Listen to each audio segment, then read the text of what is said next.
Salve, salve, turma! Sejam bem-vindos a mais uma aula. E na aula de hoje a gente vai falar um pouquinho sobre Newton e as leis de Newton, especificamente sobre a primeira lei de Newton, a lei da inércia, certo?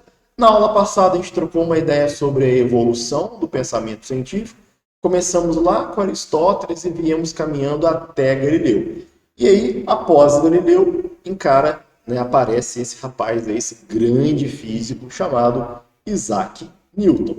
Bora lá comigo, moçada. Primeiramente, eu vou mostrar para vocês um pouquinho da vida de Newton.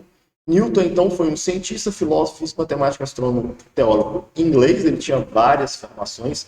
Isso não significa que ele fez todas essas faculdades, né? Tinha as formações autodidatas, principalmente em teologia, né? Que ele gostava muito de estudar a Bíblia.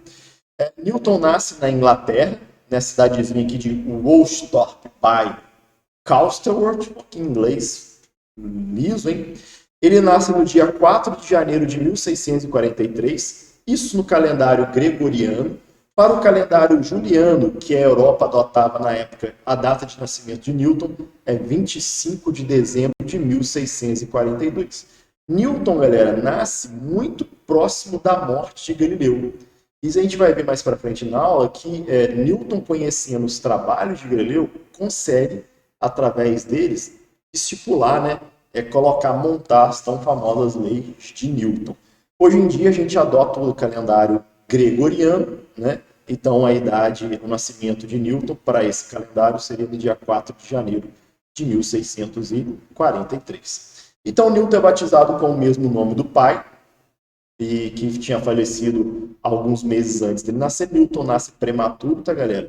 Ele nasce prematuramente. A sua mãe, a Hannah Newton, casa-se novamente, e aí ela se vê tendo que obrigado a deixar Newton com os cuidados da avó, porque ela mudou, e Newton também não tinha um convívio muito fino com o seu padrasto, né? Newton ameaçou várias vezes de botar fogo na casa, né, por conta do padrasto. Em 1661, Newton entra para o college em Cambridge e se dedica aos estudos da filosofia mecânica. Ele lê livros sobre Galileu, sobre Aristóteles, sobre Descartes, e ele vai construindo as suas ideias. Num certo período que Newton estava na escola, né, na universidade, ele teve que retornar até a sua casa por causa da peste negra, né, um período onde a Europa passou pela peste negra e as escolas foram fechadas. Newton retorna. E quando ele retorna para essa fazenda aqui, ó, que é a fazenda que a mãe herda do seu falecido padrasto. O padrasto de Newton morre, né, e Newton volta. Quando Newton volta, na verdade, seu padrasto tinha morrido, então ele conviveu ali mais com a sua mãe. Eu não conheço, galera, na história alguma coisa relacionada a irmãos de Newton, né, por parte apenas da mãe. Eu nunca vi nenhum biógrafo falando sobre isso, mas pode ter que tenha sido, né, tenha tido. Enfim, Newton foi eleito membro da Royal Society em 1672.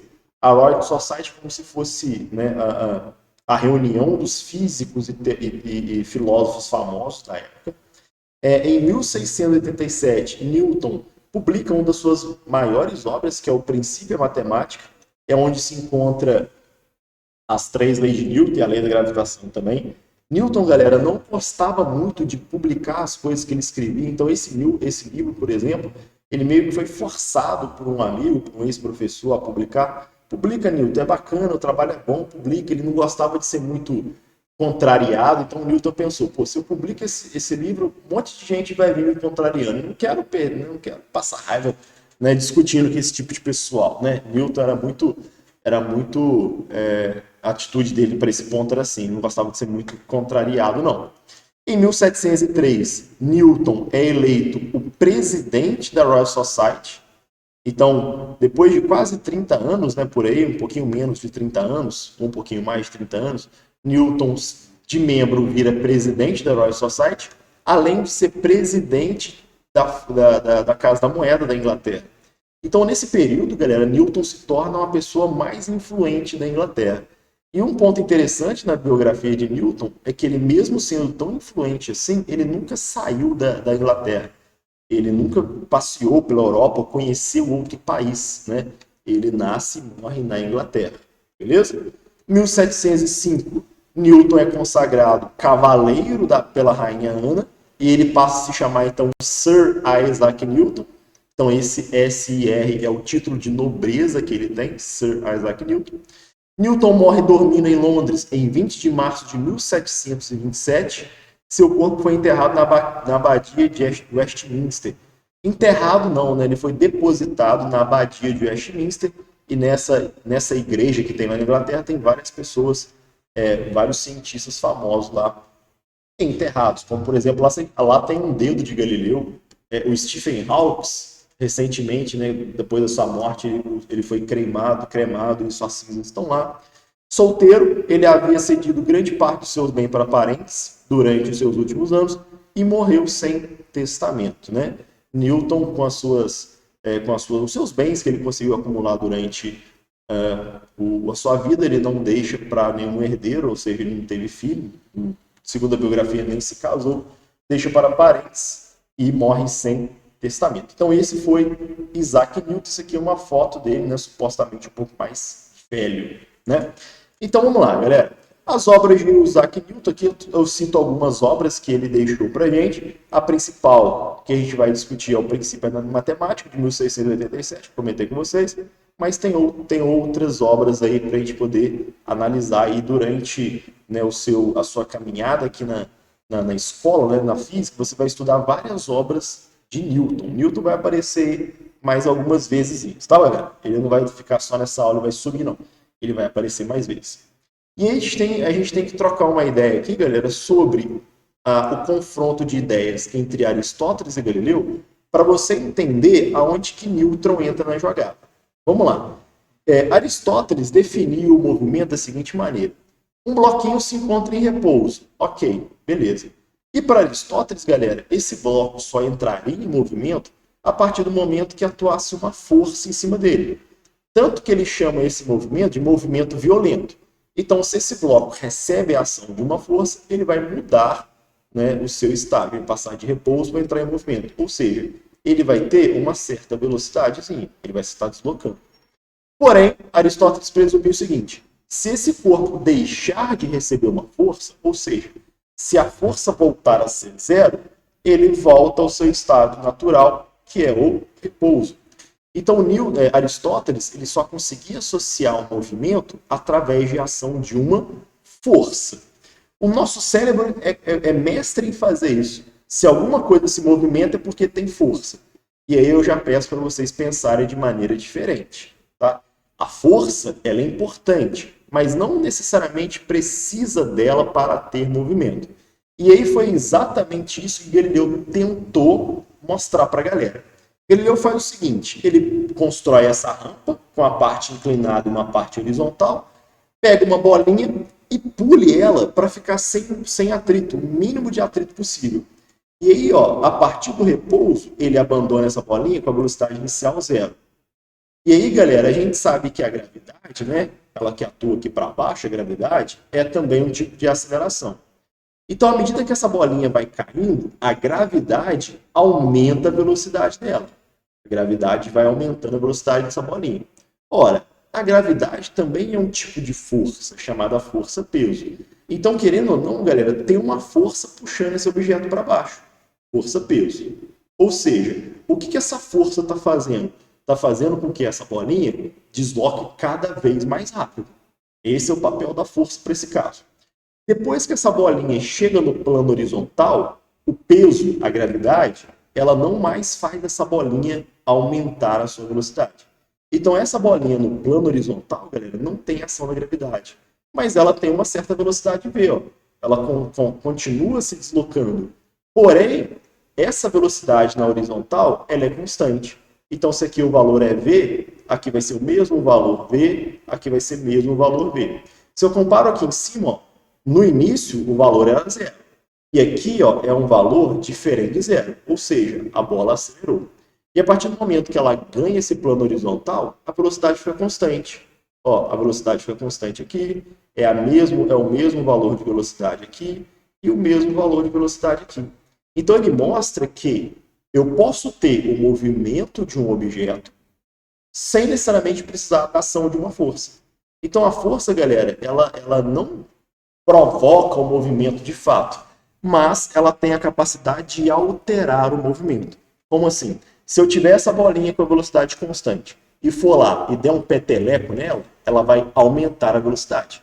Quem fez a bolinha aumentar a velocidade foi a ação de uma força. Por exemplo, se essa bolinha vem andando e bate na parede, a parede vai desacelerar essa bolinha, vai parar ela.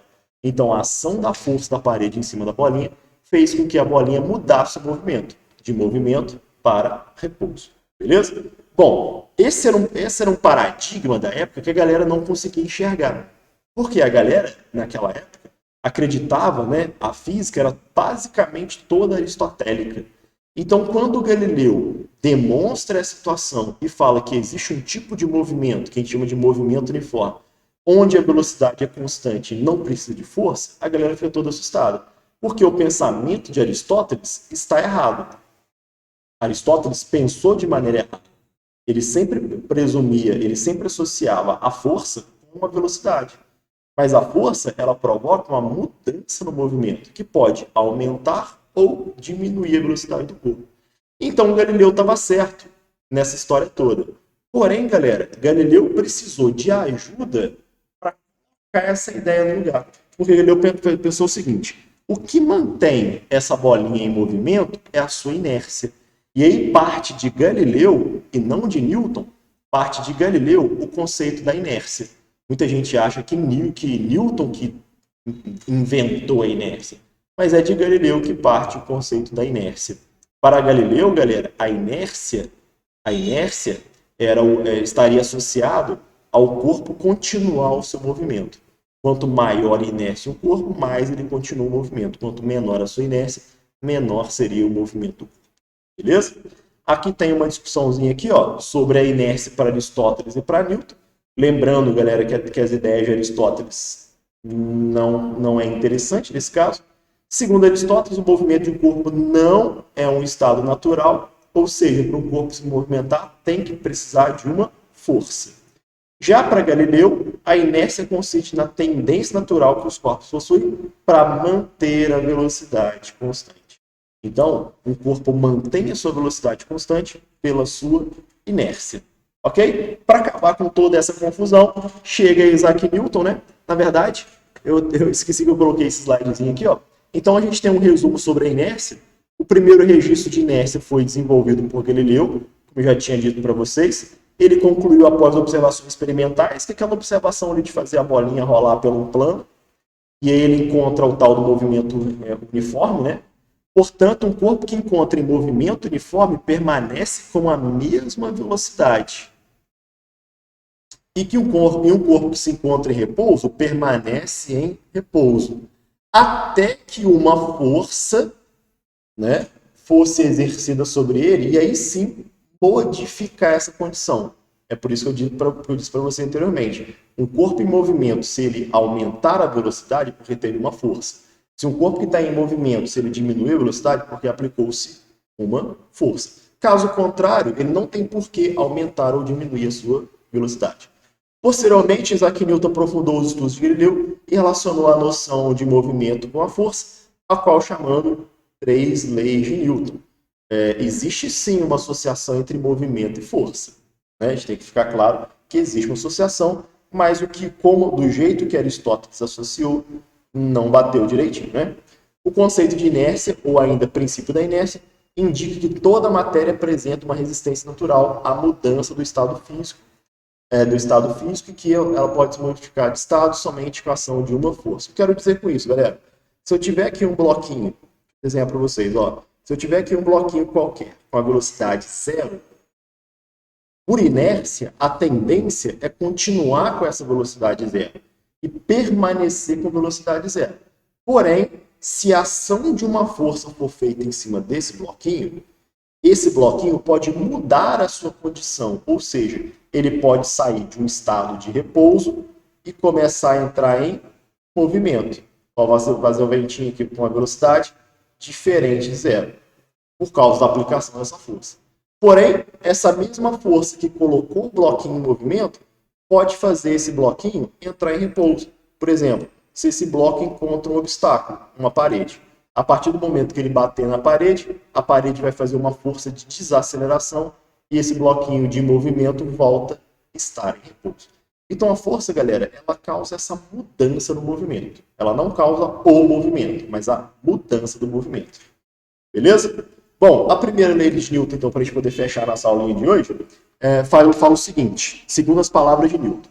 Todo corpo que está em repouso tende ou em movimento uniforme, aquele movimento com velocidade constante, em linha reta, ao menos que ele seja forçado a mudar o estado por forças imprimidas sobre ele. Então fica claro que um corpo em repouso vai ficar em repouso. Um corpo que está movimentando com velocidade constante também vai ficar movimentando com velocidade constante, a não ser que exista uma força imprimida sobre ele. Se essa força existir, o corpo que está parado pode entrar em movimento. E o corpo que está em movimento pode ou aumentar o seu movimento ou ficar parado. Essa é a ideia. A primeira lei de Newton também é chamada de lei da inércia, né? Lembra que a inércia veio de Galileu. O conceito de inércia veio do nosso amigo Galileu. Beleza? Inércia é a tendência que os corpos têm em permanecer em repouso ou em movimento. Por exemplo, se você tem um objeto de massa muito grande, deixa eu pensar aqui. Um elefante. Um elefante em repouso é muito difícil você colocá-lo em movimento. Ele tem uma inércia alta. Agora, uma bola de futebol em repouso é mais tranquilo de você colocar ela em movimento, porque a inércia dela é menor, a massa dela é menor. Beleza? Então esse é o resumozinho da primeira lei de Newton. Agora, a aplicação dessa lei, galera, no dia a dia, vou citar aqui, exemplificar algumas para você. O camarada andando de cavalo e o cavalo resolve frear. Sei lá, o cavalo viu alguma coisa que não gostou, ele freia. Repara que se o cavaleiro estava em cima do cavalo e eles em movimento, o cavaleiro, né, o caso do homem, ele tem velocidade junto com o cavalo. Quando o cavalo para, essa força é feita no cavalo. Então, por inércia, o homem tende a continuar o movimento. É igual aqui no caso aqui desse motoqueiro aqui, né? Foi sinistro, hein? A moto bateu na parte do pneu, então a moto fica, porque a força foi em cima dela, então ela desacelera até parar. Só que o motoqueiro, né? O motoqueiro, ele tende a continuar o movimento. Por inércia, a força não foi em cima dele, foi em cima da moto. Então, por inércia, ele tende a continuar o movimento. É o mesmo caso desse meu amigo skatista aqui, né? E aqui, galera, sobre o uso de cinto de segurança, queria deixar um alerta para vocês, tá? O cinto de segurança é um equipamento de proteção obrigatória, tanto nas estradas quanto na rua, tá? Se você estiver andando pela rua aí da sua cidade e se um guarda te parar, ele pode te multar, né? Porque você está sem cinto. Tanto o motorista quanto o passageiro, do lado do motorista e até atrás. Tem gente que tem esses mitos, né? Não, quem está atrás não precisa de cinto, não, só o da frente. Não, é todos os passageiros. Por quê? Repara, essa família aqui, galera, ela tá passeando de carro. Todo mundo sem cinto. E aí o carro vai bater no poste. O carro fica, porque a força foi em cima do carro. E a galera, e o povo da família, eles tenderam a continuar o movimento. Então todo mundo vazou pelo vidro do carro. Né? Geralmente os acidentes onde as pessoas não usam cinto, elas são projetadas para fora do carro. Orlando, significa que no acidente, se eu tiver de cinto, eu não vou morrer? A probabilidade, né? Você manter-se pelo menos com ferimentos leves é maior com cinto do que sem o cinto. Beleza? Então, para finalizar, deixa eu ver se esse é o último slidezinho para finalizar, são os dois últimos. A primeira lei de Newton, que é a lei da inércia, ela trata essa situação aqui, galera. É quando os corpos se encontram em equilíbrio. Ou seja, quando a força resultante em cima deles é zero. Então, se eu tiver uma situação assim, moçada, um bloquinho aqui em cima de uma superfície. Se eu fizer uma força nele para lá, F, e se eu fizer uma força contrária com o mesmo valor F, a resultante aqui é zero. Por exemplo, se fosse 10 aqui e fosse 10 aqui. Então, uma iria anular a outra, como se fosse cabo de guerra. Então, a resultante é zero. Isso significa que ela está obedecendo a primeira lei de Newton. Ou esse bloquinho vai se encontrar em repouso e vai permanecer em repouso, ou esse bloquinho vai estar em movimento. Nesse caso, seria o movimento uniforme, que a gente chama de MU. Beleza? Então, a primeira lei de Newton também é a lei do equilíbrio, E aí, para a gente poder finalizar, os dois tipos de equilíbrio que existem, é o equilíbrio estático e o equilíbrio dinâmico. O equilíbrio estático é quando um corpo ele fica em repouso, existem forças atuando nessa bolinha aqui, mas ela está em repouso, ela não cai nem para cá nem para lá, assim nessa balancinha. E também existe o equilíbrio dinâmico, galera. O equilíbrio dinâmico ocorre quando o corpo se encontra com a velocidade constante. E bem, galera, essa foi a nossa aulinha de hoje sobre Newton, né? E a primeira lei de Newton. Na semana que vem, ou na nossa próxima aula, iremos falar um pouquinho sobre a segunda e a terceira lei de Newton. Não deixe de fazer a atividade que vai postar na plataforma. Até a próxima aula. Se cuidem. Eu fui!